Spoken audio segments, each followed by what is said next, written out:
Kolkata corporation করবে, এটা 1 নম্বর।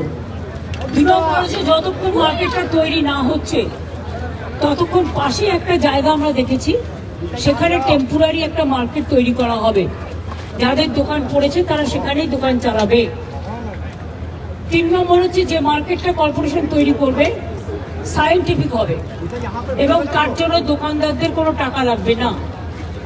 3 নম্বর হচ্ছে যে যাদের সবটা পুড়ে গেছে তাদের পরিবারকে চালানোর জন্য 1 লাখ টাকা করে আমরা দেবো, আর যার হাফ পড়েছে তাকে 50,000 দেবো।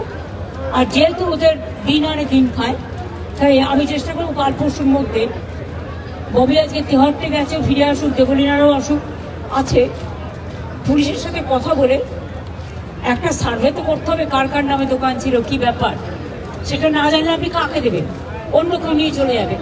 তাদের হাতে 2-3 দিনের মধ্যে আমরা 10,000 টাকা করে দিয়ে দেবো, যাতে তারা আপাতত তাদের সংসার চালাতে পারে, আর তার মধ্যে আমরা শিফটিংটা করিয়ে দেবো।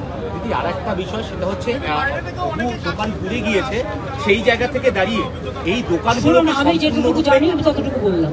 দিদি সম্পূর্ণরূপে কেএমসি থেকে অর্থাৎ কলকাতা কর্পোরেশন সম্পূর্ণটা রিনোভেট করে দেবে? হ্যাঁ রে বাবা, করবে।